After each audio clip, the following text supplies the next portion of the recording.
투자에서 가장 두려운 것은 손실 그 자체가 아닙니다. 더 두려운 것은 해마다 시간이 흐를수록 아무것도 잘못하지 않았는데도 내 돈의 가치가 점점 줄어들고 있다는 사실입니다.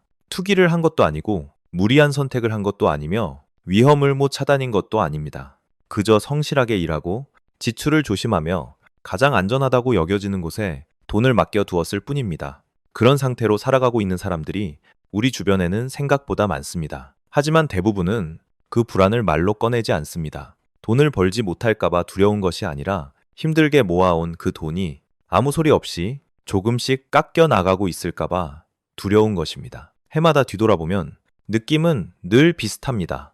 돈이 사라진 것은 아닌데 그렇다고 확실히 남아있는 것 같지도 않습니다.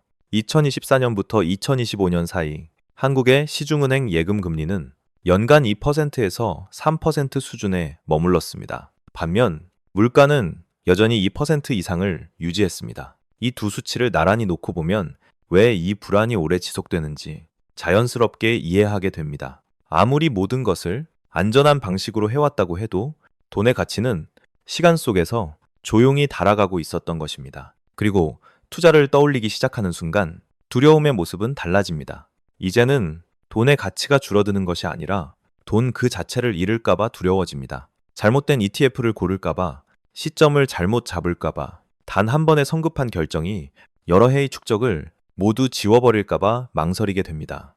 그래서 많은 사람들은 아무것도 하지 않은 채 그 자리에 머뭅니다. 조금만 더 기다리면 더 안전해질 것이라고 스스로를 달래면서 말입니다. 하지만 조금 더 깊이 들여다보면 우리를 실망하게 만든 대부분의 결과는 상품을 잘못 골랐기 때문도 아니고 시점을 놓쳤기 때문도 아닙니다. 더 근본적인 문제는 우리의 돈이 어떤 시스템을 통과하고 있는가에 있습니다. 같은 투자라도 어떤 계좌에 담기느냐에 따라, 어떤 세금 구조를 거치느냐에 따라, 어떤 통화 환경에서 움직이느냐에 따라 장기적인 결과는 완전히 달라질 수 있습니다. 이 영상에서 저는 시장을 예측하지 않습니다. 무엇을 사라거나 무엇을 팔라고 말하지도 않습니다. 대신 우리의 돈이 반드시 지나가야 하는 그 구조를 차분히 다시 살펴보려 합니다.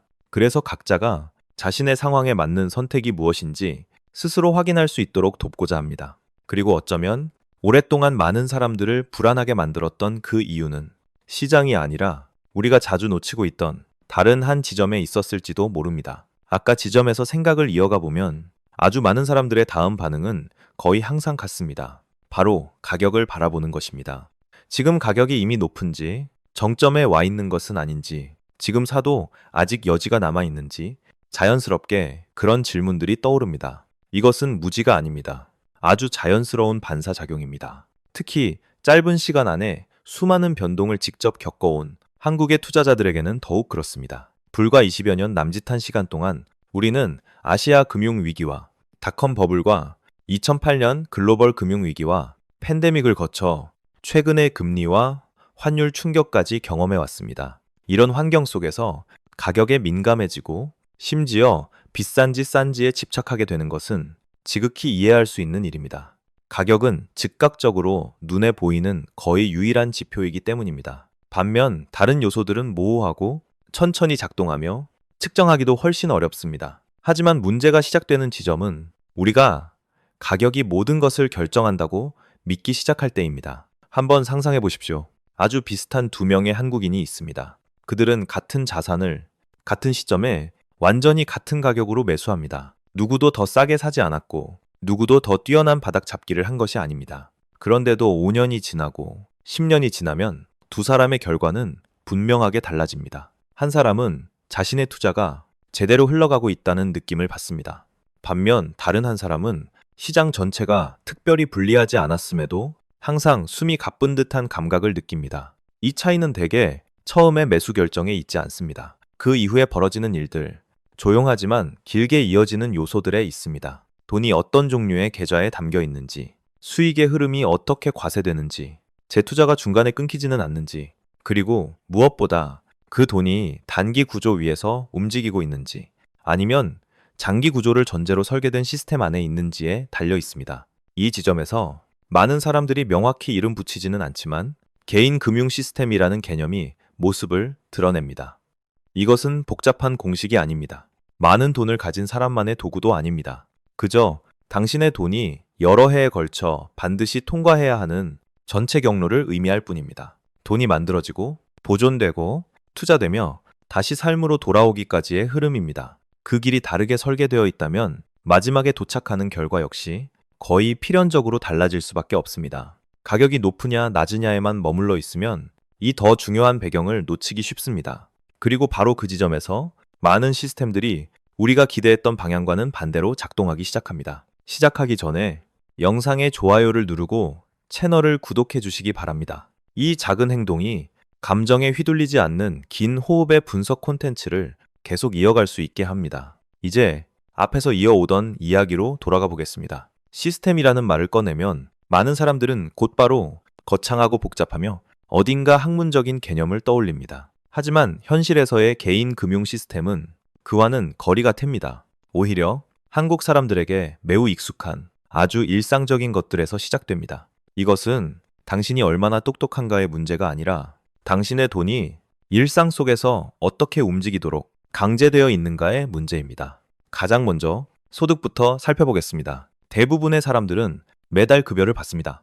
비교적 규칙적이고 예측 가능하며 큰 변동이 없는 구조입니다. 이 자체가 이미 아주 전형적인 특징입니다. 그러나 소득이 발생하는 순간부터 시스템은 즉시 개입하기 시작합니다. 일부는 세금으로 남겨지고 일부는 생활비로 사용되며 그제서야 남은 돈만이 저축이나 투자로 갈 수 있는 기회를 얻습니다. 이 분배 과정은 한 번의 결정으로 끝나지 않습니다. 수년에 걸쳐 수백 번씩 반복됩니다. 그 다음은 세금입니다. 많은 사람들에게 세금은 그저 매년 빠져나가는 숫자처럼 느껴집니다. 하지만 장기적인 관점에서 보면 세금은 시스템의 마찰에 가깝습니다. 마찰이 작으면 돈은 부드럽게 움직이고 마찰이 크면 같은 흐름의 돈이라도 속도가 눈에 띄게 느려집니다. 같은 소득을 가지고 같은 저축 능력을 지닌 두 사람이라도 서로 다른 세금 구조에 돈을 두게 되면 10년이나 20년 뒤에 같은 결과를 기대하기는 매우 어렵습니다. 그 다음은 계좌의 종류입니다. 돈이 어떤 계좌에 담겨 있는지는 편의성만의 문제가 아닙니다. 그 돈이 어떤 리듬으로 움직이게 될지를 결정합니다. 어떤 계좌는 돈이 오랜 시간 가만히 머물며 누적될 수 있도록 허용합니다. 반면 어떤 계좌는 작은 변동이 생길 때마다 수익의 일부와 계속해서 이별하도록 요구합니다. 이 차이는 처음 1년이나 2년 사이에는 잘 드러나지 않습니다. 하지만 시간이 지날수록 그 영향은 점점 분명해집니다. 마지막으로 통화입니다. 원화로 벌고 원화로 생활하지만 점점 더 많은 자산이 다른 통화로 가격이 매겨지는 현실은 오늘날 많은 한국 가정이 이미 경험하고 있는 일입니다. 돈이 어떤 통화에 연결되어 있는지는 단순한 단기 환율의 문제가 아닙니다. 그것은 안정감의 문제이며 장기 계획의 문제이고 우리가 미래를 바라보는 방식과도 깊이 연결되어 있습니다. 그렇다면 이 모든 이야기의 공통점은 무엇일까요? 한국 사람들은 본래 규율에 익숙합니다. 공부에서, 일에서, 조직에서 시스템을 만드는데 익숙한 사람들입니다. 우리는 알고 있습니다. 지속적인 결과는 충동적인 한 번의 선택에서 나오는 경우가 거의 없다는 것을 말입니다. 충분히 오랜 시간 반복되는 구조에서 나온다는 것을 이미 경험으로 알고 있습니다. 투자 역시 결국 그 논리에서 벗어나지 않습니다. 하지만 역설적으로 시스템에 익숙하기 때문에 많은 사람들은 처음부터 이미 시스템을 이해하고 있다고 생각해버립니다. 이 지점에서 아주 많은 사람들이 이해했다고 믿습니다. 그러나 실제로는 아직 문 앞에 서 있을 뿐입니다. 지금 사면 정점에서 사는 것은 아닐까라는 질문이 떠오를 때 그 출발점은 탐욕이 아니라 아주 현실적인 돈을 잃을지도 모른다는 두려움인 경우가 많습니다. 특히 여러 해에 걸쳐 자산을 쌓아온 사람들에게 하나의 결정은 언제나 일종의 내기처럼 느껴집니다. 시점을 조금만 잘못 잡아도 그동안의 노력이 스스로의 눈앞에서 부정당하는 것처럼 느껴질 수 있기 때문입니다. 그래서 망설이고 조금 더 기다리고 조금 더 지켜보려는 반응은 지극히 자연스럽습니다. 두려워하는 것이 잘못은 아닙니다. 특히 나쁜 소식이 좋은 소식보다 더 자주, 더 크게 들려오는 환경에서는 더욱 그렇습니다. 바로 그 두려움에서 많은 사람들은 이른바 완벽한 타이밍을 찾기 시작합니다. 조금 더 낮은 가격을, 조금 더 분명한 조정을, 조금 더 확실한 신호를 기다립니다. 감정적인 측면에서 보면 이 기다림은 잠시나마 안도감을 줍니다. 아직 사지 않았고 아직 행동하지 않았으니 아직은 질 수 없다고 느끼기 때문입니다. 하지만 문제는 이 기다림이 정말로 마음이 놓이는 시점으로 끝나는 경우가 거의 없다는 데 있습니다. 시장이 내려가면 더 내려갈까봐 두렵고 시장이 오르면 이미 늦은 것은 아닐까 불안해집니다. 이 반복은 여러 해에 걸쳐 계속될 수도 있습니다. 미국 시장의 장기적인 흐름을 조금 떨어져서 바라보면 일상의 단기적인 감정과는 상당히 다른 그림이 보입니다. 특히 S&P 500의 경우 수십 년에 걸쳐 수많은 위기와 전쟁과 침체와 모두가 이번에는 다르다고 믿었던 시기들을 지나오면서도 연평균 8%에서 10% 안팎의 성과를 만들어 왔습니다. 여기서 중요한 것은 정확한 수치가 아닙니다. 그 결과가 완벽한 순간들에서 나온 것이 아니라 변동으로 가득한 여정 속에서 형성되었다는 사실입니다. 물론 그렇다고 해서 그저 사기만 하면 된다는 뜻은 아닙니다. 역사적 수치만 믿고 눈을 감으라는 말도 아닙니다. 핵심은 투자 결정과 투자 행동의 차이에 있습니다. 투자 결정은 대개 한순간에 이루어집니다. 지금 살 것인가, 조금 더 미룰 것인가의 문제입니다. 반면 투자 행동은 여러 해에 걸쳐 이어집니다. 규율을 지킬 수 있는지, 시장이 흔들릴 때 공포에 휘둘리지 않는지, 순간적인 감정 때문에 계획을 바꾸지 않는지가 여기에 포함됩니다. 같은 시점에 같은 결정을 내린 두 사람도 그 이후의 행동은 완전히 달라질 수 있습니다. 한 사람은 그 결정을 장기 계획의 일부로 받아들이고 변동을 당연한 과정으로 여깁니다.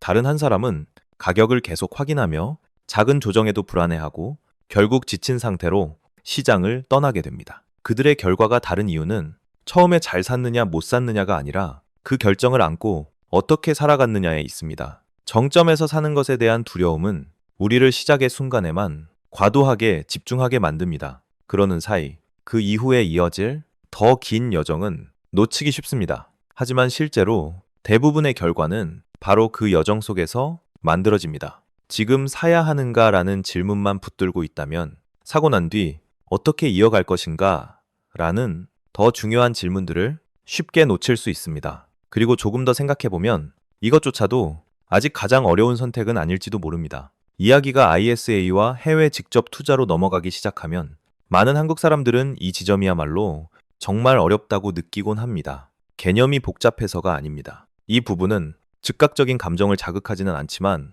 여러 해가 지난 뒤의 결과를 조용히 결정해버리는 장기적인 규칙과 마주하게 만들기 때문입니다. 먼저 한 가지를 분명히 해야 합니다. ISA와 직접 투자는 옳고 그름을 가르는 선택이 아닙니다.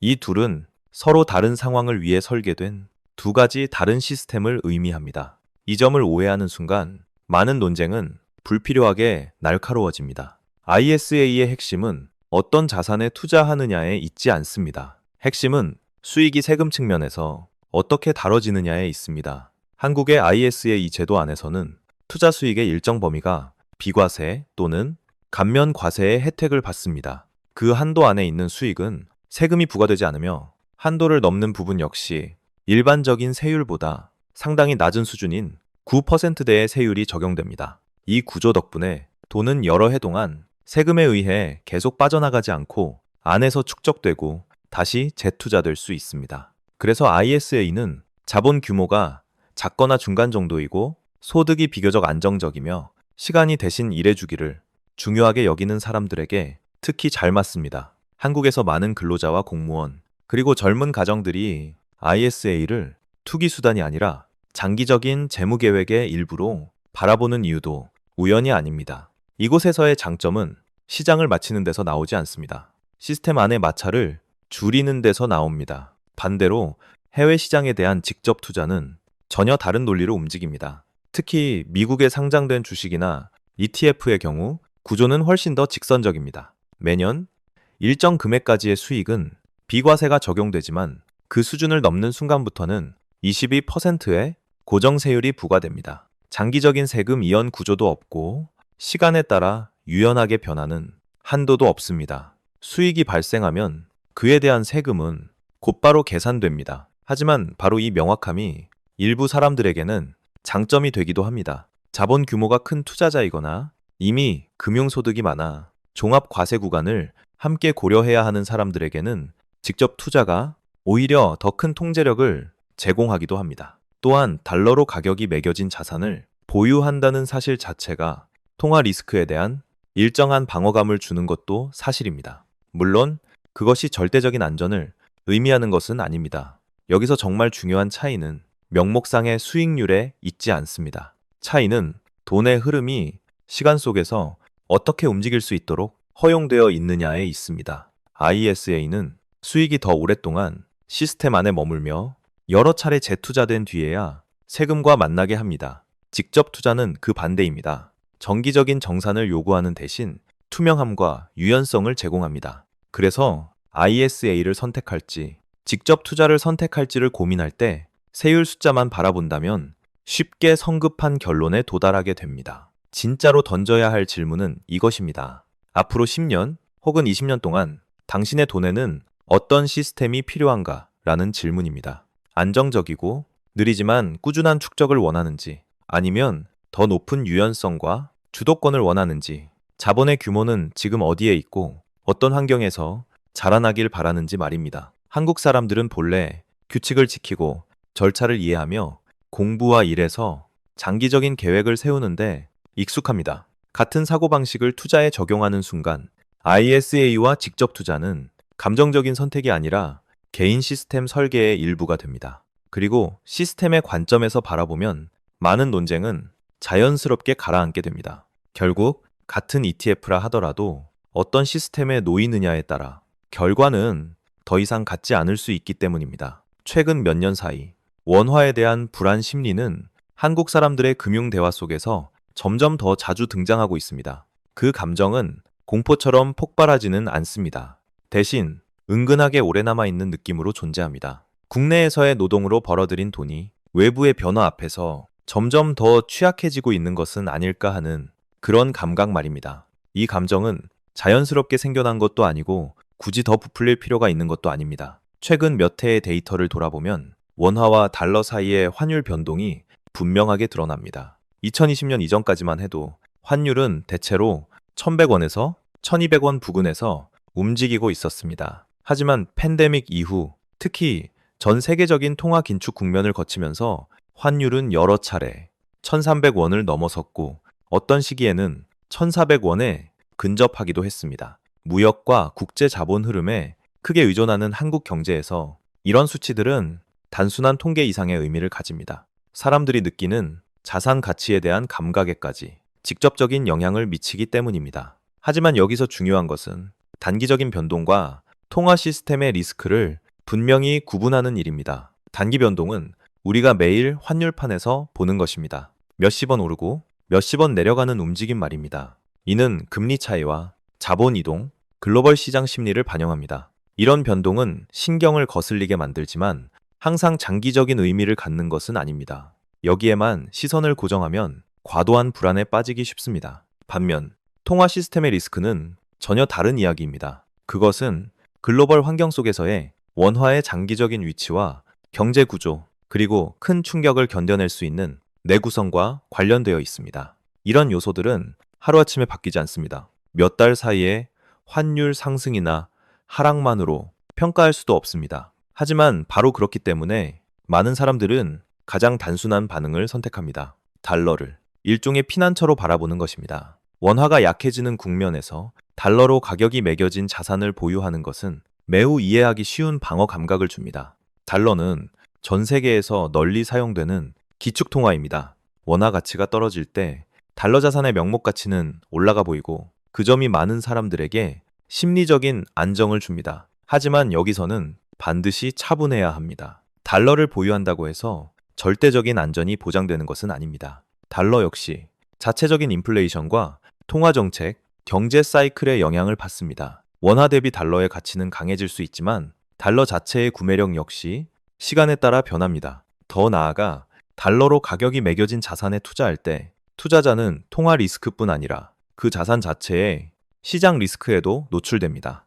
달러를 만능의 방패처럼 바라본다면 동시에 존재하는 다른 위험들을 쉽게 놓치게 됩니다. 반대로 통화 리스크를 완전히 무시하는 것도 현명한 선택은 아닙니다. 원화로 생활하고, 원화로 일하고, 원화로 지출하면서도 점점 더 글로벌하게 연결된 세계 속에서 자산을 축적하고 투자한다는 것은 우리의 돈이 국경을 넘어서는 요소들의 영향을 항상 받고 있다는 뜻이기도 합니다. 자신이 통화 리스크에 어느 정도 노출되어 있는지, 그 리스크를 받아들일 것인지 아니면 조정할 것인지를 명확히 인식하는 것, 이것은 감정적인 반사가 아니라 시스템적인 사고의 일부입니다. 한국 사람들은 본래 안정과 효율 사이에서, 그리고 안정성과 성장 사이에서 균형을 잡는 데 익숙합니다. 이 같은 사고방식을 원화와 달러의 이야기에도 적용한다면 중요한 것은 어느 한쪽을 선택하는 것이 아니라 더 큰 그림 속에서 자신이 어디에 서 있는지를 이해하는 일입니다. 통화는 시스템의 한 부분일 뿐이지만 많은 사람들이 생각하는 것보다 훨씬 깊고 훨씬 오래 영향을 미치는 부분이기도 합니다. 달러를 보유한다고 해서 절대적으로 안전해지는 것은 아닙니다. 그렇다고 통화 리스크를 외면하는 것 역시 현명한 선택은 아닙니다. S&P 500과 나스닥 100을 비교하기 시작하면 많은 논의는 곧바로 익숙한 방향으로 흘러갑니다. 어느 지수가 더 좋은지, 어느 쪽이 수익이 더 높은지라는 질문입니다. 하지만 질문을 그렇게 던지는 순간 우리는 두 지수 사이의 진짜 차이를 쉽게 놓치게 됩니다. 문제는 어느 쪽이 더 우월한가가 아니라 이 두 지수가 서로 다른 시스템을 위해 설계되었다는 점에 있습니다. S&P 500은 미국의 대표적인 대기업들 약 500개 기업을 포괄합니다. 기술과 금융, 의료와 소비재, 산업과 에너지에 이르기까지 다양한 분야에 걸쳐 있습니다. 이 구조는 미국 경제 전반을 반영하는 일종의 전체 지도에 가깝습니다. 그래서 S&P 500의 움직임은 상대적으로 더 안정적이고 극단적인 쏠림이 적은 편입니다. 침체의 시기를 피할 수는 없지만 특정 산업 하나에 완전히 지배되는 경우는 드뭅니다. 반면 나스닥 100은 고성장 기술 기업에 강하게 집중되어 있습니다. 소프트웨어와 인터넷, 반도체와 인공지능처럼 큰 흐름을 이끄는 분야의 기업들이 다수 포함되어 있습니다. 이 덕분에 나스닥 100은 어떤 시기에는 시장 전체를 훨씬 웃도는 빠른 성장을 보여주기도 합니다. 하지만 그 속도와 함께 변동성 역시 더 커지고 기술 사이클과 금리 환경에 대한 의존도도 분명해집니다. 여기서 중요한 점은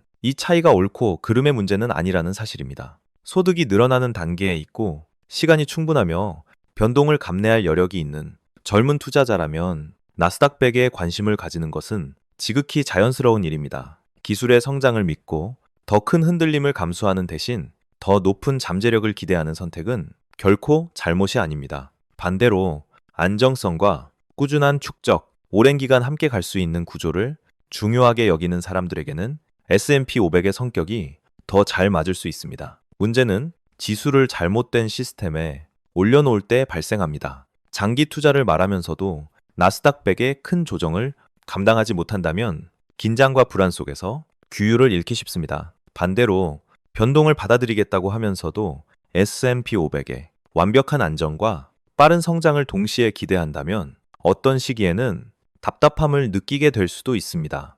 여기서 중요한 것은 위험을 무작정 부추기는 것도 아니고 위험을 무조건 피하는 것도 아닙니다. 더 중요한 것은 지수와 자신의 행동 사이의 관계를 이해하는 일입니다. 통계적으로는 아주 훌륭해 보이는 지수라도 그것이 당신으로 하여금 계속해서 결정을 의심하게 만든다면 시스템의 관점에서는 적합하지 않을 수 있습니다. 반대로 성장은 다소 느리더라도 10년이나 20년 동안 규율을 유지할 수 있게 해주는 구조라면 오히려 더 지속적인 결과를 만들어내기도 합니다. 한국 사람들은 본래 하나의 도구를 전체 시스템 안에서 평가하는데 익숙합니다. 공부에서도, 일에서도, 기업 조직에서도 마찬가지입니다. 이 사고방식을 투자에 적용하면 S&P 500과 나스닥 100은 어느 쪽이 더 좋은가의 문제가 아니라 자신의 삶의 리듬과 소득의 흐름과 변동을 견디는 능력에 어느 쪽이 더 맞는가의 문제가 됩니다. 질문이 바뀌는 순간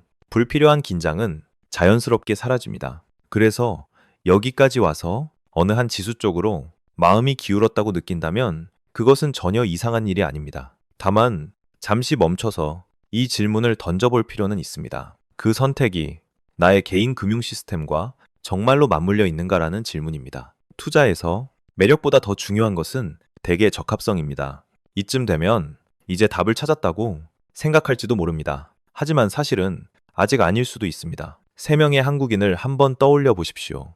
삶의 단계는 서로 다르지만 아주 분명한 공통점이 하나 있습니다. 그들은 모두 완전히 같은 ETF에 투자하고 같은 시장을 바라보며 같은 경제 뉴스를 읽고 있습니다. 누구도 더 특별한 상품을 고른 것은 아닙니다. 하지만 시간이 흐르면서 그들의 금융 경로는 전혀 다른 방향으로 갈라집니다. 첫 번째 사람은 30을 넘긴 직장인입니다. 소득은 안정적이고 재무 계획도 비교적 분명합니다. 그는 세제 혜택이 있는 계좌를 통해 그 ETF에 투자합니다. 목표는 여러 해에 걸친 축적입니다. 매달 일정한 금액이 들어가고 발생한 수익은 시스템 안에 머물며 중단 없이 재투자됩니다. 그는 시장을 매일 확인하지도 않고 단기 변동에 크게 흔들리지도 않습니다. 그에게 시간은 적이 아니라 동맹입니다. 그가 선택한 시스템은 시간이 가장 무거운 일을 대신 해주도록 설계되어 있습니다. 두 번째 사람은 조금 더 나이가 많고 이미 일정한 자본을 보유하고 있습니다. 그 역시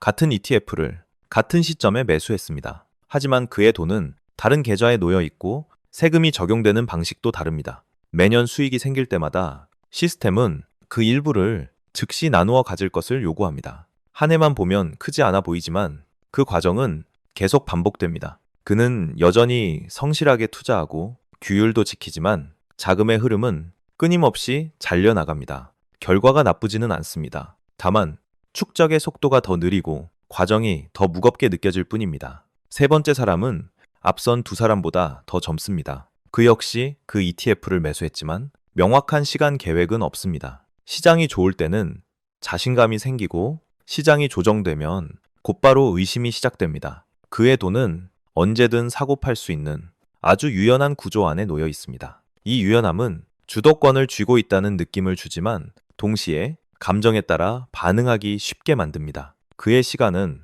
끝까지 활용되지 못합니다. 그가 스스로 자주 개입하기 때문입니다. 여기서 주목할 점은 이것입니다. 이 세 사람 중 누구도 명백하게 잘못된 행동을 한 사람은 없습니다. 그들은 더 나쁜 상품을 고르지 않았고 정보가 부족했던 것도 아닙니다. 차이는 오직 아주 조용한 세 가지에 있습니다. 사용한 계좌의 종류, 세금이 수익 흐름에 작용하는 방식, 그리고 시간과 맺고 있는 관계입니다. 처음 몇 해 동안은 이 차이가 거의 보이지 않습니다. ETF의 가격은 세 사람의 계좌에서 똑같이 오르내립니다. 하지만 시간이 길어질수록 작은 차이들이 서서히 쌓이기 시작합니다. 첫 번째 사람은 시스템이 점점 더 가벼워진다고 느끼고 두 번째 사람은 왜 결과가 처음 기대와 다른지 비교하며 고민하기 시작합니다. 세 번째 사람은 계속해서 조정하지만 조정할수록 안정적인 리듬을 유지하기가 더 어려워집니다. 가격 차트만 바라보면 무슨 일이 벌어지고 있는지 이해하기 어렵습니다. 하지만 돈이 지나가야 하는 길을 보면 이야기는 훨씬 분명해집니다. ETF는 그저 하나의 수단일 뿐입니다.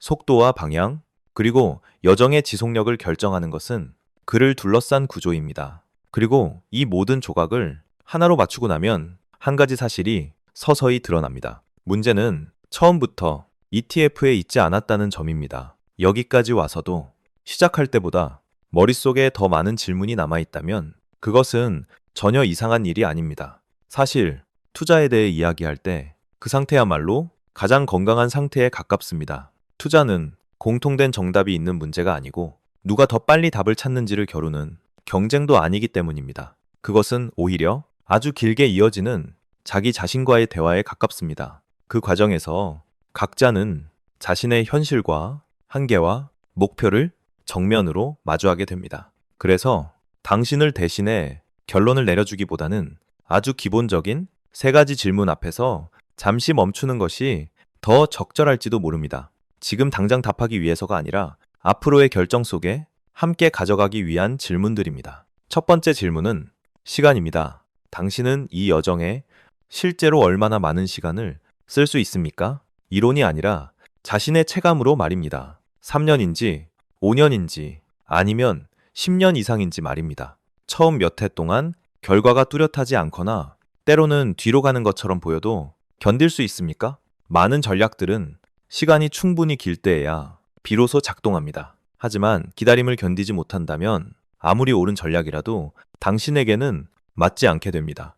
시간은 단순한 숫자가 아니라 불리한 구간을 버틸 수 있는 당신의 인내심입니다. 두 번째 질문은 자금의 규모입니다. 미래에 갖고 싶어 하는 이상적인 금액이 아니라 앞으로 몇 해 동안 당신이 실제로 운용하게 될 규모 말입니다.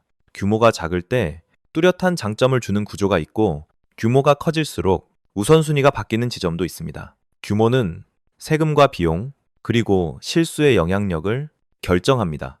작은 금액에서는 대수롭지 않게 느껴지는 결정도 큰 규모에서 반복되면 전혀 다른 차이를 만들어냅니다. 자신이 이 규모의 축에서 어디에 서 있는지를 이해하는 것만으로도 많은 비현실적인 기대를 피할 수 있습니다. 세 번째 질문은 세금을 우선할 것인가, 통화를 우선할 것인가입니다. 이 질문이 어려운 이유는 정답이 없기 때문입니다. 어떤 사람은 국내의 세금 구조를 최적화함으로써 예측 가능하고 부드러운 축적을 가장 중요하게 여깁니다. 또 어떤 사람은 외화로 가격이 매겨진 자산을 보유하는 것을 변동이 큰 글로벌 환경 속에서의 중요한 방어 장치로 봅니다. 이 두 가지 우선순위는 서로 배타적이지는 않지만 동시에 최대화되기는 어렵습니다. 무엇을 더 중시하는지는 당신이 위험을 어떻게 바라보는지를 보여줄 뿐 지식의 수준이나 이해도의 문제는 아닙니다.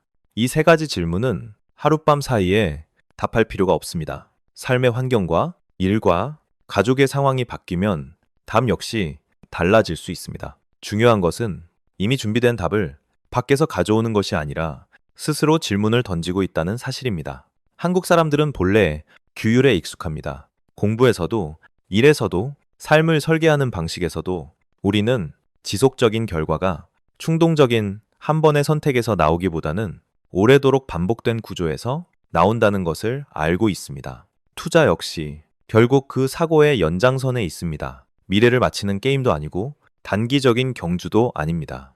시간을 견디도록 설계된 하나의 시스템일 뿐입니다. 장기적인 사고가 조정을 하지 않는다는 뜻은 아닙니다. 그것은 조정이 필요할 때마다 이유와 맥락이 분명하고 공포에서 나오지 않는다는 뜻입니다. 당신의 돈이 어떤 시스템을 지나가고 있는지 이해한다면 가격과 환율, 그리고 뉴스 같은 외부의 변동은 당신을 쉽게 흔들어 놓지 못합니다. 시장을 이길 필요는 없습니다. 그저 자기 자신에게 더 일관되면 됩니다. 이 영상은 어떤 하나의 길을 선택하라고 설득하려는 것이 아닙니다. 대화의 초점을 미래를 맞히려는 시도에서 현재의 구조를 이해하는 쪽으로 되돌려 놓고 싶었을 뿐입니다. 구조가 분명해지면 많은 결정들은 훨씬 가벼워집니다. 매번의 행동이 도박처럼 느껴지지 않고 전체 계획 안에 있는 하나의 단계처럼 느껴지게 됩니다. 이 분석들이 당신이 자신의 시스템을 조금 더 차분하게 돌아보는 데 도움이 되었다면 그것으로 충분합니다. 그리고 돈이 실제 삶 속에서 어떻게 움직이는지를 계속해서 깊이 있게 다루는 이야기에 관심이 있다면 채널 구독을 한 번쯤 고려해 보셔도 좋겠습니다. 빠르게 부자가 되겠다는 약속은 없습니다. 다만 느리지만 필요한 대화들이 있을 뿐입니다. 마지막으로 가장 중요한 것은 아마도 ISA를 선택할지, 직접 투자를 선택할지, S&P 500인지, 나스닥인지, 원화인지, 달러인지가 아닐 것입니다. 그보다 중요한 것은 왜 그 선택을 했는지 이해하고 두려움에 휘둘리지 않은 채 그 선택과 함께 살아갈 수 있는가입니다. 시스템을 이해하면 천천히 가도 불안하지 않고 조정에도 공황에 빠지지 않으며 누구에게 증명할 필요 없이 계속 나아갈 수 있습니다. 이 영상을 끈 뒤 조금 더 차분해졌고 조금 더 주도적으로 느껴지며 스스로 결정을 내릴 수 있다는 감각이 조금이라도 강해졌다면 오늘의 여정은 이미 의미를 가졌습니다. 나머지는 다른 모든 장기 계획과 마찬가지로 시간이 필요합니다. 그리고 시간은 올바른 시스템 안에 놓일 때 우리가 생각하는 것보다 훨씬 더 믿을 만한 동반자가 되어주곤 합니다.